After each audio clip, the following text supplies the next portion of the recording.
The 13-Minute Mystery. I'm Rebecca Lieb. I'm Jason Horton. And this is Ghost Town.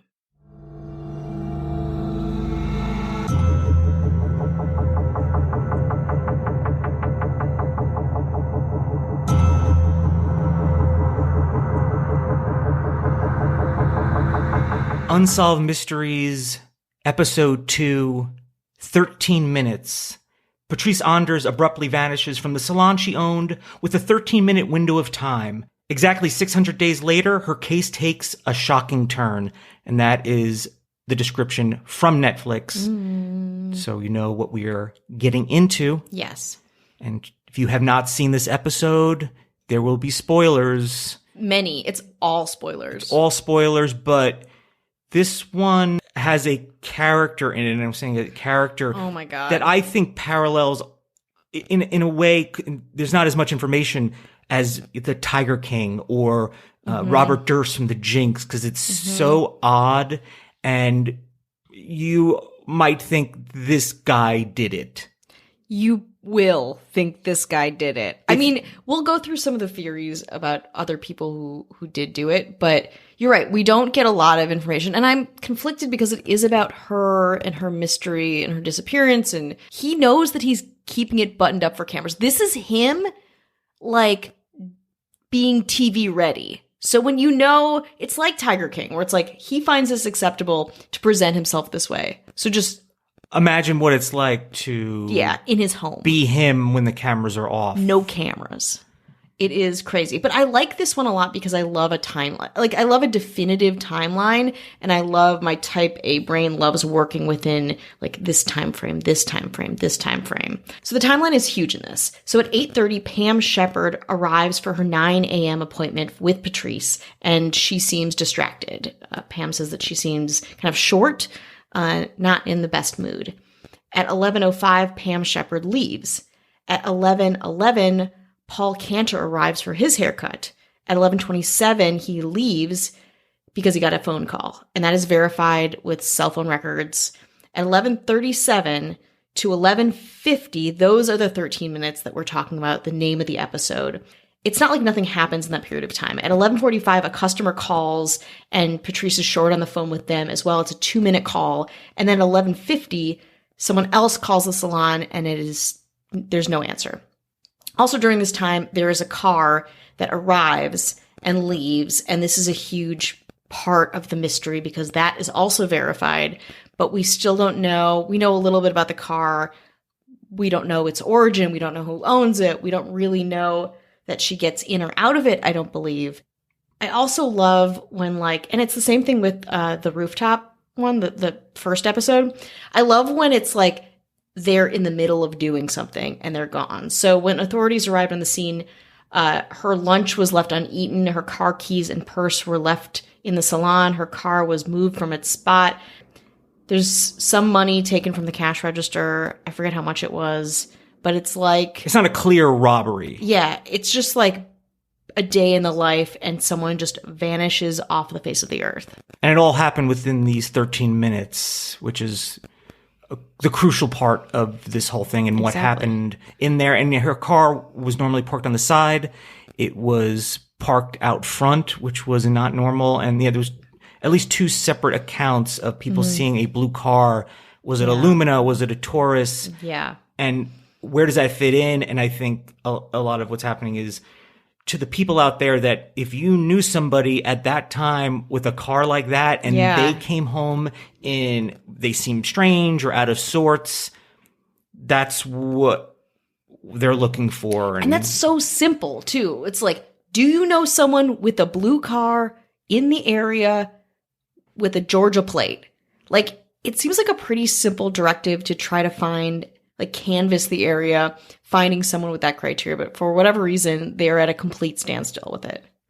Yeah, so Patrice Endres was 38, and she owned her own hair salon in Cumming, Georgia. Her remains were found on December 6, 2005 in Dawson County, Georgia, which is about, I think, 6 to 10 miles away, not super far. Yeah, and there was decay. The body was found in a wooded area, as bodies are wont to do on these shows. But also the decaying had not been verified that it was done there. So it may have been in another location and then taken to this place. It's hard to say. Also missing was her wedding ring. Not found anywhere. And that is either, well, if somebody wanted a free wedding ring and to pawn it, that makes sense. Totally. Or it was a little more personal than that. Yes. And the whole thing about this case feels personal, whereas the one with Ray Rivera feels much less personal if we're comparing it to another Unsolved Mysteries. This one feels like it came from inside the house, maybe literally, but also because of the absolute hatred between the other members of Patrice's family. We have her son, who seems pretty cool. Pistol Black. Pistol Black. His name is Pistol Black. Very cool name. He has cool tattoos. He lives with his father, or I don't know if that happened anymore, but he moved with his father. He was 15 at the time, and he was on the outs with Rob Anders. Yeah. And to be fair, it's not uncommon for a teenager to be on the outs with everybody, authority, anyone. And that's not strange at all. No. But the relationship between Rob and Pistol got strained pretty quick, and that's familiar probably to some people out there, including myself. It's a common familiar thing. But you also think, even if you're someone's stepdad, that you're an adult, you're more mature, you're a little more level-headed. You think of teenagers as he's very mature because he's about 20 years older than Patrice. He is. Which is no judgment, but... Yeah, but he also brings that to light, which I, at first, when I was watching it, thought that was really cute, the way he, so affectionately talked about her. He was like, I didn't deserve her, she was beautiful, I went in for a haircut, and I can't believe I married this woman. He felt so lucky, and then it, turns and distorts from there. But yeah, him and Pistol have this contentious relationship, that during the time they would fight, but he admits to that. He doesn't admit to fighting with Patrice, which other people who are interviewed said that they were fighting. And that's also a lot of the Reddit comments too. He admits fighting with someone who's still alive and not the one that's dead. That can't. Oh, the one that's conveniently dead? Yeah. No, we've never fought. We always got along 100% of the time. That's right. Take it from me. Exactly. Don't talk to anyone else. Just listen to me. We never fought. We were very happy. Who did this? Not me. And statistically, I mean, a family member is usually the suspect that you would put your money on. Yeah. And this is overkill. Pardon my use of the word, but it's hard not to think it's this guy. Absolutely. He also the things that he admits to doing are so crazy and strange. And just to begin, so after she goes missing, not before her remains are found, he changes all the locks so Pistol can't get into the house that he lives in. But he's not worried that, oh, hey, what if she shows up here? Yeah. She's running from someone, needs to get in. I've locked her out. So he's already like, well, listen, I don't know what happened to her, but let me change the locks. Let me change my life immediately. Yeah. But what would I know? How do I know? Yeah, and that's really key. Exactly. It's very, very strange to begin with. And then Pistol doesn't have access to anything after his mother disappears, and then her remains are found. So he doesn't get pictures. He doesn't get the ashes. He doesn't get anything. But somehow this guy, Rob, gets to hang out with the skeleton and have moments alone with the skull of his deceased wife. He gets all of this time, and the time that they spend to giving him airtime is very telling also, because you're just sitting there with him as he's describing going to the coroner's office and getting the body ready for the funeral, and just you know that he's running the show here, and it's gross. And Pistol last saw his mother when she dropped him off at school that morning. I feel like she might have been a little distant, or seemed like she had something on her mind. They didn't make it known that, listen, sometimes people are like that. How often does that happen? Is it once a week? And that happens. Yeah, I mean, totally. 7 days a week and you have a routine. Some days you might be super keyed in and locked in, and some other days you might be a little scattered. But it seems like she either had a bad feeling, or she knew something was going on, or she maybe had an argument with Rob. Yeah. And you can say the same things too with the calls and stuff from the salon. So she could have just had an off day, or she could have really had some things weighing on her. And like her friend said, that they fought, she wanted a divorce, they were not happy, and maybe today was the day that something was going to happen. And when you really meet Rob in this episode, you are not surprised. It's not like things like, well, he seems like an okay guy. No, I don't know how this guy could even go on a job interview with his behavior and his personality. It's really strange. I never want to shame people in the way they want to grieve or the way they live their life. But when you really, really, really seem complicit in this, and you don't, I don't know, you seem like really like when people talk about sociopath, like I think this is what they're talking about. I know. I don't mind shaming this guy. I think it's crazy. You see Patrice's son sitting there at a table with nothing, and then you see like a 15-minute cut of this guy just like taking the ashes out of the box and like every little bit, and he's crying. It's like he slept with the ashes and like cuddled up to the box for a year after it happened. And you're like, what? Also this guy, which this I found to be very disturbing, which people are talking on Reddit about, is that he has a degree in criminology. And he's like, well, I have a degree in criminology. Why would I do something like this knowing that I have a degree in criminology? But is that, you know what I mean? Like, I took a lot of like psychology classes, which would be like, why would I play mind games with somebody? I took community college psychology, or it's like it used to be like a doctor. Like, it's like, why would I eat sugar? I'm a doctor. I would only do things that are healthy. I mean, it doesn't make any sense. Yeah. That doesn't absolve you from doing it's like these goading things that you are studying. The audience. Yeah. And also just the way he talks about stuff. He's on the defense, really, instead of being like, I don't know where she was. Like, the way that he talks about every detail of this, it just feels like he's trying to be like, I didn't do it. I really missed her, but I didn't do it. I didn't do this. I miss my wife. I love my wife. We never fought. I would never murder anybody, especially my wife.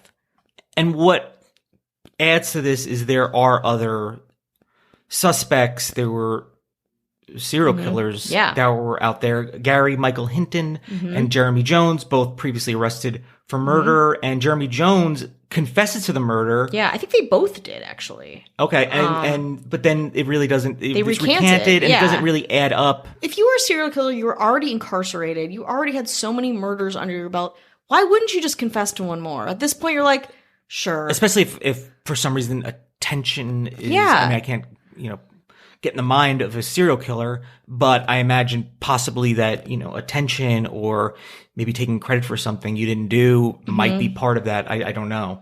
Yeah. And again, it's like, I think it is interesting that two serial killers who are active in the area during this time. I mean, that just makes me feel very unsafe in general, but like, that feels very convenient that would be the case. That we're in an area and a climate where you could maybe get away with murder because maybe there's not enough police or there's not enough manpower to kind of cover these things. And a lot of these things do happen in places. They do happen. Sure, they happen in Manhattan or Los Angeles, but things like this where there's just like not a lot of cameras, there's not a lot of people. You almost know everyone in town, or you know the lay of the land. And if you got a minimum of two serial killers running, a minimum, you've got a bare minimum of two running around. This woman getting murdered and them not solving it seems very possible and plausible. It's not really like a strange thing. And you look to see where her salon is, and it's like on a kind of like a main road, if you want to call it a main road. And it's like people want to stop there. I need directions. I'm lost. I'm just cutting through. That would be the place to go. Yeah. So there is a lot of traffic there, but also how many people are getting murdered from there. I think one of the guys said he needed a car getting jumped. He's like, oh, I needed a jump. And then I forced her into the car. Yeah. I just think it was also like the parking spots are really close together. Like, again, you'd be seen. I just don't think a serial killer would do it. And I'm all for, I get sometimes where it's like in a bad, like you think about, I was just talking about Michael Jordan's dad being killed. And it's like, that just seems like it's just like a person who's in the wrong place at the wrong time. And I can fully accept that. But this does not feel that way. It doesn't feel like a serial killer type of situation. Again, especially when you watch her husband talk at length. We're really encouraged. If you haven't seen this, please, we're not doing it justice. Watch it. Like most things, we're not doing it justice. Please watch it just for that kind of, study on, the human condition, I guess, or how someone could be. Yeah, but even thinking about it in all, like I've been trying to think of them all too as like these pieces in a larger series and these characters that exist and what they're trying to let us know through different, ways that they're filming. Like when we talked about before with the Berkshire's UFO. There's one missing piece of the puzzle. A break. Hello, hi, how are you? Hi. Are you hanging in there? We're back. We hope you are. Yeah, how are you doing? Are you feeling okay? Yeah. You look a little pale. We all do. We've been inside for 4 months. Yeah. Well, we hope you're well. We've had some people reach out and say, hey, can you send a care package? Yes. Or if you just want to vent, absolutely, that's what we're here for. Yeah. We want to say hello to the mayors. Hello, mayors. Brandon Gaddis. Chris Witt. We got Jeanette Link. We have Ben Forsyth. That's right. Lauren Pasek. Yes. I think we've got them all. And anyone who's contributed to our Patreon, which is patreon.com/ghosttownpod. Got bonus episodes without ads. We'll have a new bonus one coming out very soon. Yes. And we thank you for all the support. And we've gotten some very, very bizarre reviews on Apple Podcast. Bad, strange ones, which you can look on there. Hey, listen, we're not. The last thing I want to do is be like, hey, check out these bad reviews. But I noticed this individual went on a lot of popular way more impactful and interesting than us. But we've gotten kind of roped in with them, and it's very interesting. But we got some nice ones, like from Stimmy. Stimmy with the dollar sign. I think it's great. Rebecca needs to talk more about her dating life. Lol. Well.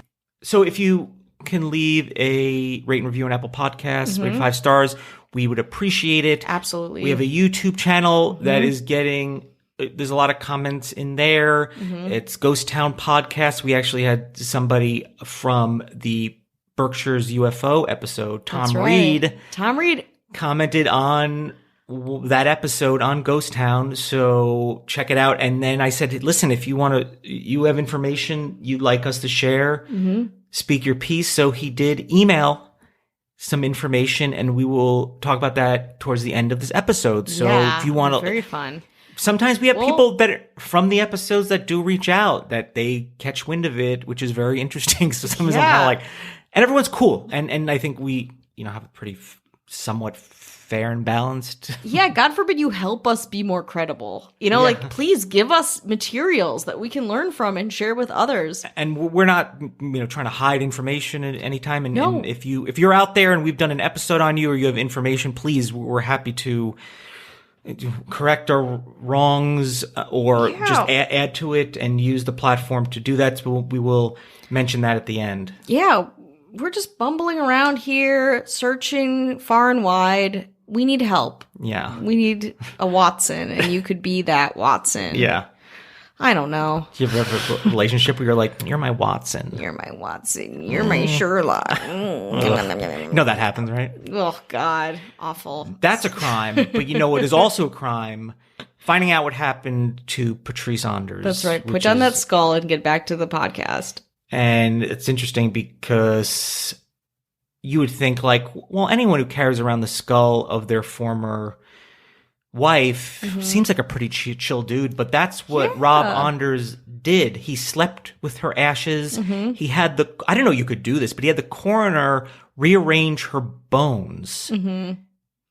So he could see her mapped out, which I don't even know, even if you did murder your wife, why you would want to do that. I don't know what the purpose of this is. It's a very odd thing, and they kind of talk about it as if, like, yeah, when you personally request to have that done, yeah, you might see it if they're doing forensics or they're trying to figure out what happened. But he was just like, oh, just for my own recreation, I guess. Yeah, he wants to see the bones in the placement and then cradle the skull and have a moment with his dead wife's skull.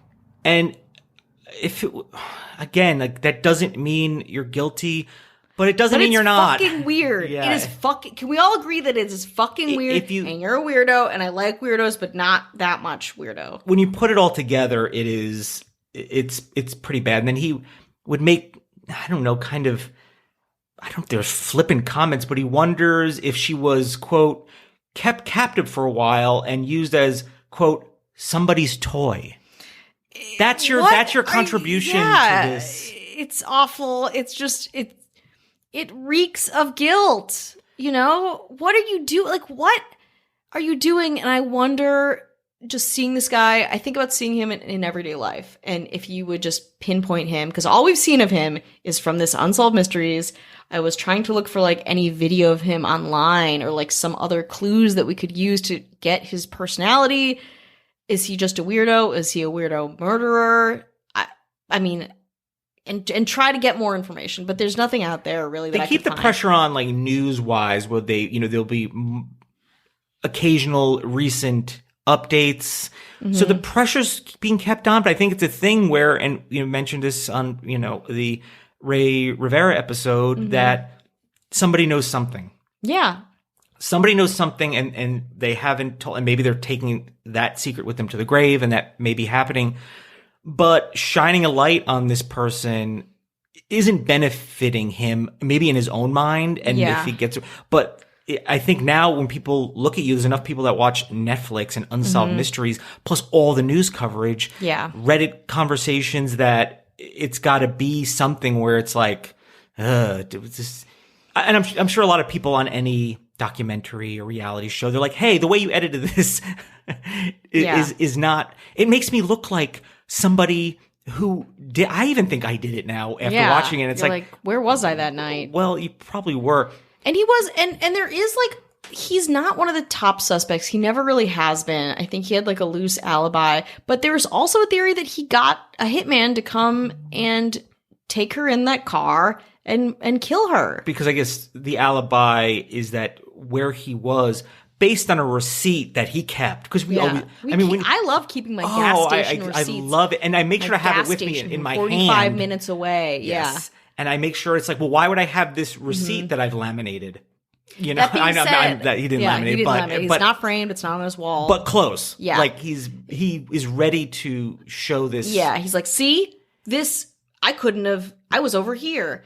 But again, also absently putting like a receipt in your wallet or something could happen. Whatever. Absolutely. I don't know. We don't know. Like, and also, but could somebody have taken his? Could I take his car and get gas with his credit card and use it as an alibi? There's no video footage that. Yeah, I'm gonna need those prints. I'm gonna need the prints on that wallet. So it could be anybody that mm-hmm. could be like, hey, listen, you go take my car, mm-hmm. get gas, have the receipt, give it back to me, and that's the only thing. Yeah, let's switch cars. I'll take this blue Acura and you take my car. And we'll do that. And the investigators, they say that it's unlikely that he was involved, but not impossible. And then you see him cradling the ashes of his murdered wife, with them, and you're like, this guy's got to be a part of this. But it doesn't really seem to come from it comes from a place of somebody who was very possessive, and mm-hmm.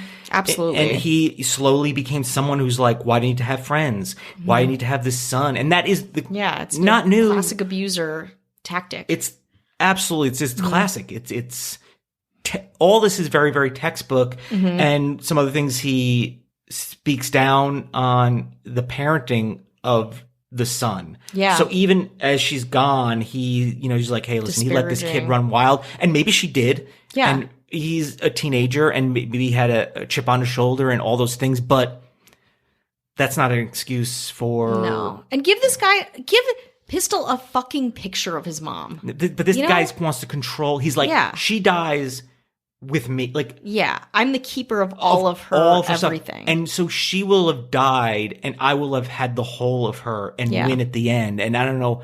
I think people see that. I mean, it's very proprietary. It's crystal clear. It's obvious, and it's horrifying. And I